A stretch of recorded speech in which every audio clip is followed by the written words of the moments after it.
This is an original presentation of SunbeltAgNet.com. See the gizmo on the back of this cart? It's called a green seeker, and it shoots a beam of light at a plant that reflects back to an applicator that figures out how much fertilizer to provide. It does that 100 times a second. And how about a sensor that checks your tire pressure? Because when was the last time you checked it? You think Silicon Valley's high-tech? You ain't seen the American farmer, but you're fixin' to on the Sunbelt Ag Expo 2010. Welcome to Spence Field, Moultrie, Georgia, home of the Sunbelt Expo, one of the biggest and best farm shows in the world.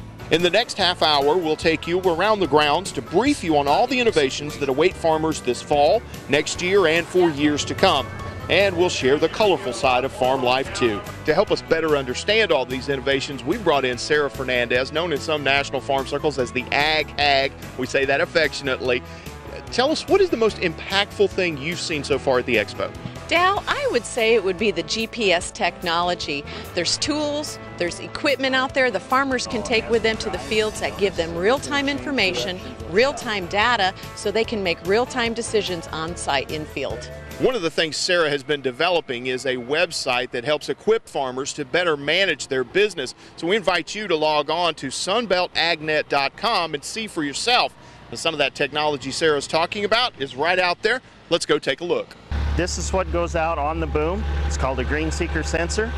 As revolutionary as anything we saw at the Expo was this contraption, Trimble's Green Seeker, which uses light technology to gather all sorts of information and put it at a farmer's fingertips. Trimble's Russ Linhart explained it to us. We project light down onto the crop and we measure how much of the light is absorbed and how much is reflected back to the sensor. We work with two different bands of light.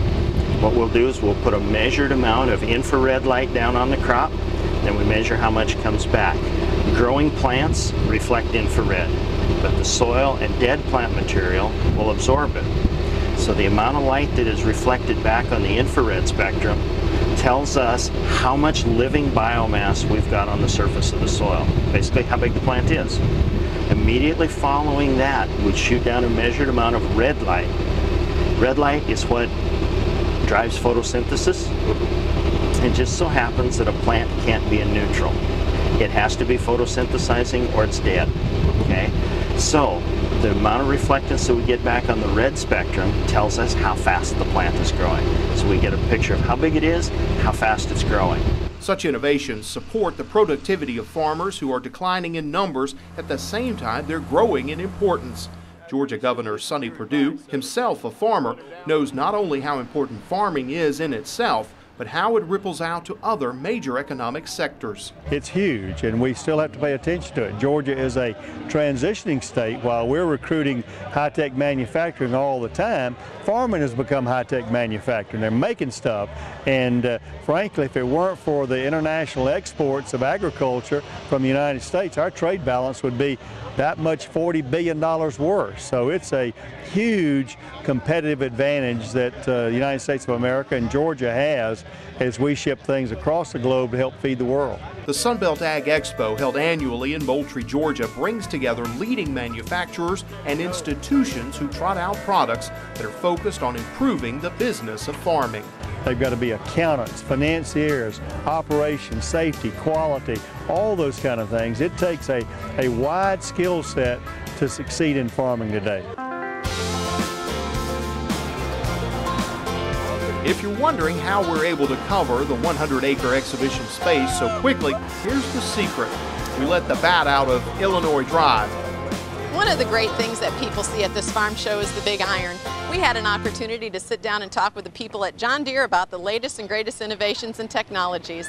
We really are building off of what we call the smart tractor, and the smart tractor today is that operation that allows us to combine all the technology that's available through our ag management solutions. And again, technology designed into these engines has allowed us to be able to better utilize the fuel that we're putting in there to get the job done in the end of the day. And what that really does is it ties back to that customer's ability to be able to get more fuel efficient, use less fuel, and it hits the bottom line. Just as important as iron is to our farmers, so is the water.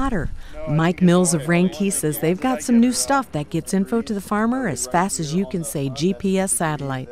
So no more going around looking, is my pivot running, is it not running, did it stop when it was supposed to? He'll get a text message every time that pivot changes direction, stops, starts, whatever happens. It isn't all high-tech at the Ag Expo. A good old-fashioned milking contest is still ahead, but first, it doesn't matter what the score is because the University of Georgia always has a home field advantage. We'll tell you who's behind some of those new developments in turf right after this.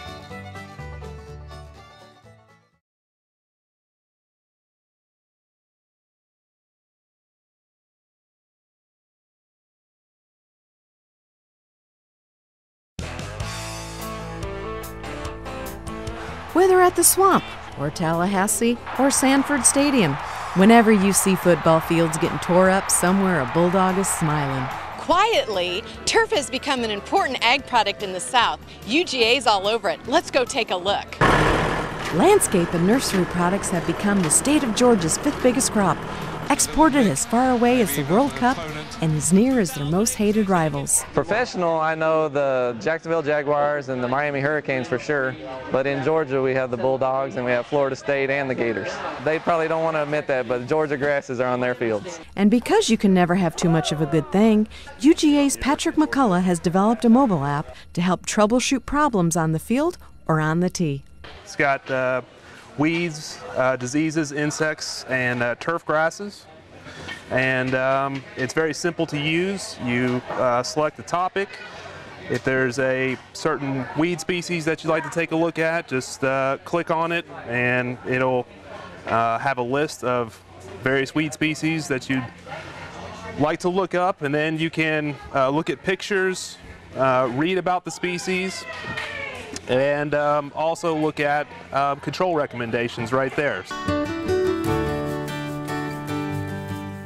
No mobile devices for these guys.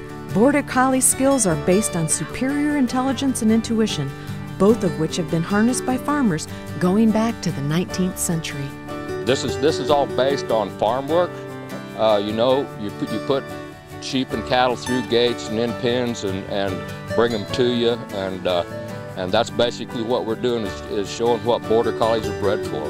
And they're bred to do all of that, to go out and gather and bring them to you and drive them away from you and help you sort and pin and all of that.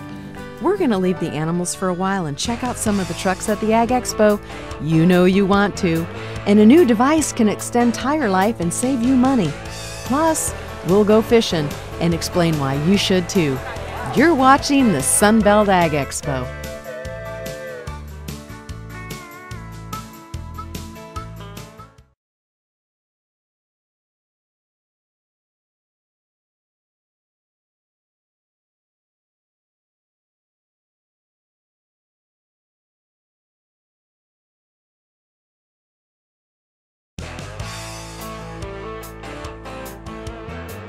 There's nothing more important to a farmer than a good solid work truck.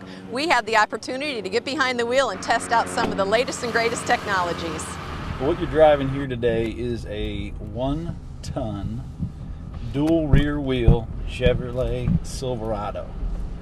And we've set up a course out here today just to kind of test the truck. No sense driving it on the roads because you're probably going to be driving it in fields when you get back to your farm, to wherever you'll be using the truck. We also put a trailer on here, put about 8,000 pounds of hay, put another hay bale on the bed of the truck, just to give you the feel of this truck. It's a tough truck when you don't load it up. But the all-new Silverado, which was just redesigned for 2011, was a lot tougher truck. We used the box construction in the frame. And as you see the other vehicles on the course that are not using trailers, they're testing some of the other capacities, like the twist of the frame, where you see one wheel up and a couple of other wheels down, where it's going to really give you that torsion but still give you the stiffness to get you around the course or get you into your field. This truck is completely redesigned for 2011, really giving it a lot of power, a lot of strength, a lot of hauling ability. So if you're going to be hauling something on the farm, you're going to be able to haul a lot more. Now suppose there was a device that could help you extend the life of those tires on that truck. What about that, Dal? And one of the products that farmers can go through faster than they realize it are tractor tires and just normal wear running them through the field. But one company is here at the expo showing ways that farmers can actually conserve and use fewer tires. Correct. We have a sensor that they calibrate to the load or the tire pressure that they have on the tire, and what it does is actually when it gets below a certain percentage, it'll blink red, so they don't have to go check the tire. It'll just show them that the tire needs to be inflated. With all that money you save on tires, you could probably afford to take a day off and go fishing. Or better yet, don't take the day off and go fishing on your farm. When you talk about livestock, most of the time you think of green grass and four legs, but aquaculture is one of the emerging categories in it with plenty of benefits. To find out more, let's talk to one of the experts. Certain areas of the southeast have water that is cold enough for trout, and there's successful growers in Georgia, North Carolina, South Carolina even, and Virginia, places like that. They can grow trout.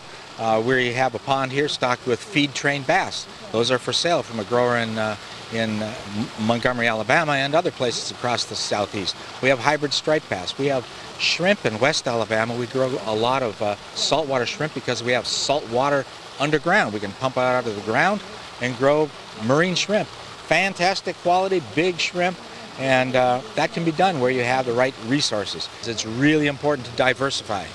You know, diversification is important. When one crop isn't doing well, something else might be doing well.